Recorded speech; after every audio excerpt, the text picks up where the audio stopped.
Bonsoir et merci de suivre la chronique de Hiero. Ce mardi 30 juin 2026, nos forces armées ont infligé une lourde défaite aux mercenaires terroristes dans le département de Torodi, région de Tillabéri. En attendant le bilan officiel, les images qui circulent sur les réseaux sociaux montrent déjà l'ampleur de cette éclatante victoire. Les nouvelles sont aussi bonnes du côté du Burkina Faso où des centaines ont été neutralisées aujourd'hui même, tout comme au Mali d'ailleurs. Félicitations donc à nos forces de défense et de sécurité de la Confédération AES. Mais ne soyez point étonnés, vous ne verrez jamais les apatrides qui soutiennent les mercenaires terreaux se réjouir et partager les images de nos victoires sur leurs réseaux sociaux parce que leurs amis terreaux ne s'en sont pas sortis vivants. Ils sont donc en deuil. Et cela permet de comprendre que les larmes de crocodile que ces mêmes apatrides versent lorsque nos soldats et nos populations tombent ne sont ni de l'attachement ni de la compassion. C'est une hypocrisie consistante à faire semblant de s'indigner alors qu'en leur fort intérieur, ils sont tout joyeux parce que dans une bataille, nous avons perdu des hommes, des femmes et souvent des enfants froidement et lâchement assassinés dans les villages. C'est pourtant cela la guerre. On gagne des batailles, mais on en perd aussi. Et nous sommes véritablement en guerre, une guerre ouverte, une guerre impitoyable. D'où cet éditorial de l'éclosion numéro 300 que je vous propose de découvrir maintenant. Éditorial, temps de guerre. Disons-le tout net, les semaines et mois à venir seront certainement difficiles. La guerre à laquelle nous faisons face depuis bientôt 3 ans a atteint sa haute intensité annoncée depuis longtemps par le capitaine Ibrahim Traoré, président du Faso. Le président français Emmanuel Macron a juré d'en finir avec les régimes de la Confédération AES avant la fin de son mandat en avril prochain. Au-delà des intérêts historiques de la France, c'est donc une question d'ego, d'orgueil, de fierté pour lui. Il ne voudrait pas que l'histoire de la grande France retienne que c'est sous son règne que les pays de la Confédération AES ont arraché leur véritable indépendance et ont reconquis la souveraineté sur leurs ressources naturelles qui étaient à la merci de la France depuis les années 1800. Détruire le Niger, le Mali et le Burkina Faso est donc devenu une raison de vivre pour Emmanuel Macron.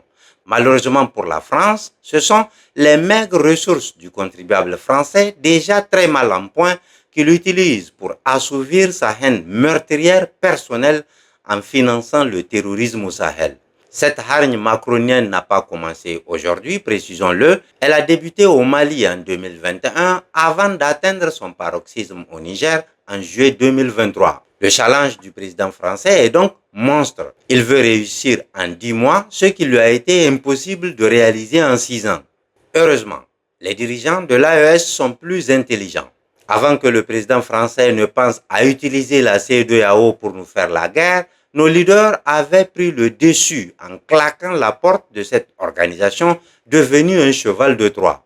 Avant que des institutions occidentales, pour ne pas dire internationales, ne soient utilisées contre nos pays, nous avons déjà quitté des machins comme la CPI, Cour pénale internationale.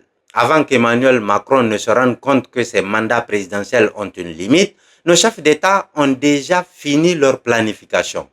Nos pays ont fait exploser les effectifs de nos forces de défense et de sécurité avant que Macron ne songe à recruter des mercenaires au Moyen-Orient et ailleurs dans le monde pour renforcer ses supplétifs terroristes. Avant que la France et l'Ukraine ne songent à doter les groupes terroristes de drones kamikazes, nos présidents ont déjà installé dans nos pays des systèmes de défense anti-aérienne que nous n'avions pas avant les régimes actuels.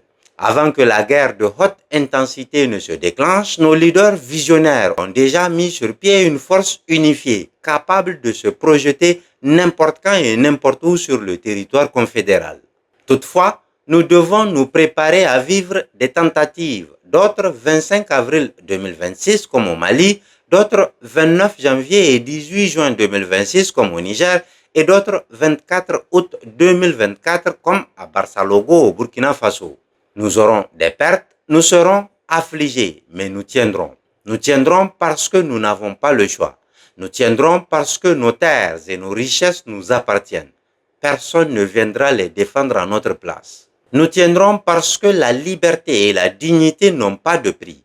Elles s'arrachent dans le sens et le faux. Nous tiendrons parce que nous avons longtemps fléchi devant des humains comme nous qui nous prenaient comme leur propriété. Le moment est donc venu qu'ils se rendent compte une bonne fois pour toutes que nous sommes aussi des humains, des êtres capables de se défendre, de se protéger, de prospérer, de vivre dignes de leur labeur.